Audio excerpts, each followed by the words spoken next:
Good morning students, my name is Anirudh and I am from Adarsh Senior Secondary School खाई शेरगढ़। तो हमारी 8th class की science का 3rd chapter complete हो चुका है पिछली वीडियो के अंदर, और आज हम शुरू कर रहे हैं chapter 4th materials, metals and non metals, पदार्थ, धातुएं और अधातुएं। तो आपने देखा होगा कि बहुत से प्रकार के जो पदार्थ हैं वो एल्यूमिनियम से बने होते हैं या लोहे से बने होते हैं या तांबे से बने होते हैं, चांदी और सोने की भी चीज़ें आपने बनी हुई देखी होंगी। तो वो सभी क्या हैं? पदार्थ हैं, यानी कि धातुएं हैं।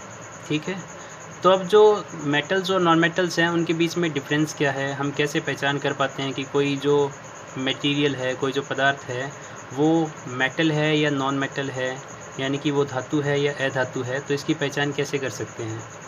तो मेटल्स और नॉन मेटल्स की जो डिफरेंस है, दोनों में जो अंतर है वो हम दो प्रॉपर्टीज़ के बेस पे करते हैं। ठीक है, एक होता है फिजिकल प्रॉपर्टी, एक होता है केमिकल प्रॉपर्टी। फिजिकल मतलब भौतिक गुणों के आधार पर हम बताएं कि मेटल्स की क्या क्या प्रॉपर्टीज़ हैं और नॉन मेटल्स की क्या क्या हैं। ठीक है, और केमिकल प्रॉपर्टीज़ के अंदर भी हम देखें तो दोनों के बीच में हमें डिफरेंस नज़र आएगा। तो सबसे पहले हम कर रहे हैं फिजिकल प्रॉपर्टीज़ ऑफ मेटल, धातुओं के भौतिक गुणधर्म। तो ये धातुओं के बारे में है, मेटल्स की हम प्रॉपर्टी पढ़ रहे हैं अभी। ठीक है,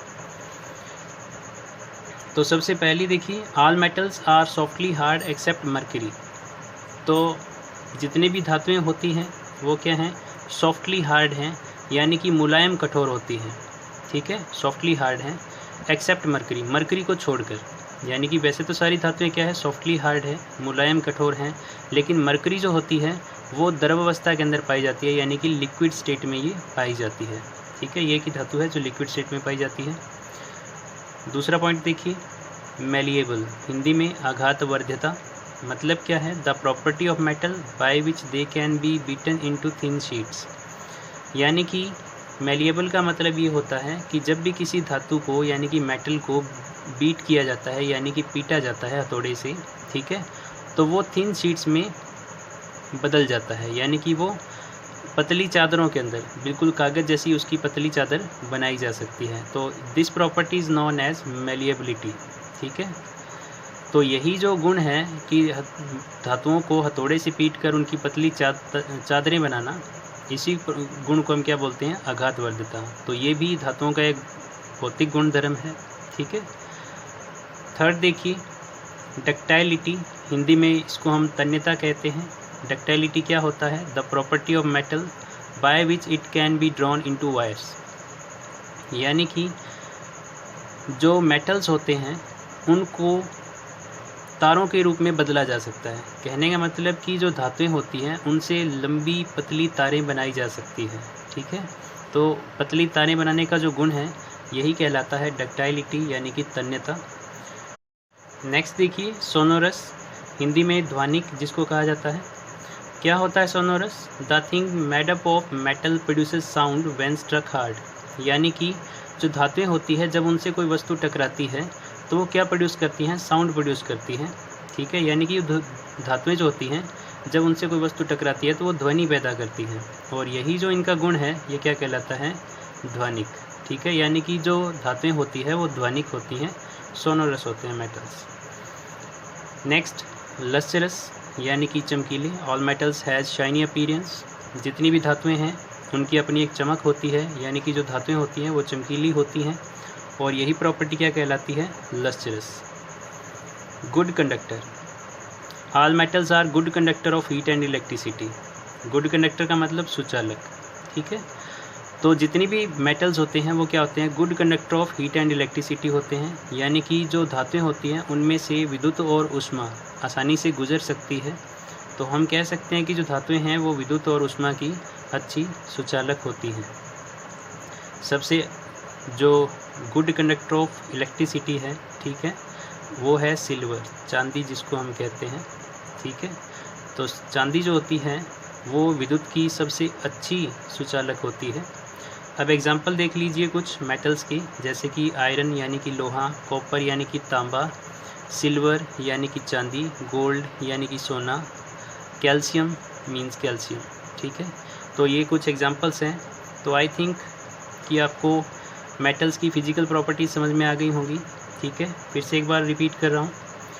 all metals are softly hard, यानी कि ये मुलायम कठोर होते हैं मरकरी को छोड़कर। मरकरी जो होती है वो लिक्विड स्टेट में पाई जाती है। मेलिएबल होते हैं, यानी कि आघातवर्धिता, इनकी पतली चादरें बनाई जा सकती हैं, ठीक है, थिन शीट्स। डक्टाइलिटी, तन्यता, इनकी तारें बना सकते हैं, वायर्स, ठीक है। ध्वनिक, यानी कि सोनोरस, यानी कि ये साउंड प्रोड्यूस करते हैं। लस्टरस, यानी कि इनकी शाइनी अपीयरेंस होती है, चमकीले होते हैं। Good conductor of heat and electricity.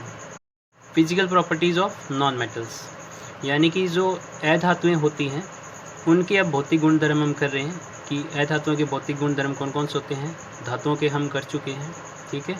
तो जो नॉन मेटल्स होते हैं वो कुछ सॉलिड फॉर्म में हैं, ठीक है, कुछ गैस के रूप में भी हैं, यानी कि गैसीय स्टेट के अंदर भी हैं, जैसे ऑक्सीजन होती है, ठीक है, ये नॉन मेटल है। और ये किस अवस्था में पाई जाती है, ये गैस की अवस्था में पाई जाती है, यानी कि गैसीय स्टेट में ये प्रेजेंट रहती है, ठीक है। सॉलिड के एग्जांपल देखिए, जैसे कोयला होता है या सल्फ़र है, ठीक है, कोल एंड सल्फ़र। तो ये किसके एग्जांपल हैं, नॉन मेटल्स के हैं, और ये किस स्टेट में पाए जाते हैं, सॉलिड स्टेट के अंदर, यानी कि ये कठोर अवस्था में पाए जाते हैं, ठीक है। सेकेंड पॉइंट देखिए, डल इन अपीयरेंस, यानी कि इनकी अपनी कोई चमक नहीं होती है। जो अधातुएं होती हैं, नॉन मेटल्स होते हैं, वो डल होते हैं अपीयरेंस के अंदर, यानी कि उनकी अपनी चमक नहीं होती है। नेक्स्ट, ब्रिटल, यानी कि ये भंगूर होते हैं। भंगूर का मतलब कि अगर इनको हथौड़े से पीटा जाए तो इनकी चादरें नहीं बनती हैं, बल्कि ये पाउडर के रूप में बदल जाते हैं, यानी कि ये पाउडर के रूप में हो जाते हैं, इनका एक पाउडर बन जाता है। तो इसीलिए हम कहते हैं कि some non metals are brittle, ठीक है, यानी कि जो सॉलिड फॉर्म में है वो क्या है, ब्रिटल हैं, ठीक है, यानी कि भंगूर होते हैं। दे आर नॉट सोनोरस, यानी कि ये ध्वनिक नहीं होते हैं। जब भी नॉन मेटल्स के साथ कोई चीज़ टकराएगी तो ये ध्वनि पैदा नहीं करते हैं, यानी कि ये सोनोरस नहीं होते हैं, इनकी प्रॉपर्टी के अंदर नहीं है। They are poor conductor of heat and electricity, जो नॉन मेटल्स होते हैं वो पुअर कंडक्टर होते हैं, यानी कि विद्युत और ऊष्मा के अच्छे सुचालक नहीं होते हैं, यानी कि these are bad conductor of heat and electricity. तो आज हमने किया है मेटल्स और नॉन मेटल्स की फिजिकल प्रॉपर्टीज़, तो कल हम करेंगे इनकी केमिकल प्रॉपर्टीज़ के बारे में। तो आज के लिए बस इतना ही। इससे रिलेटेड जो भी क्वेश्चन है वो मैं वीडियो के एंड में डाल दूँगा, तो वहाँ से आप उनको नोट डाउन कर सकते हैं।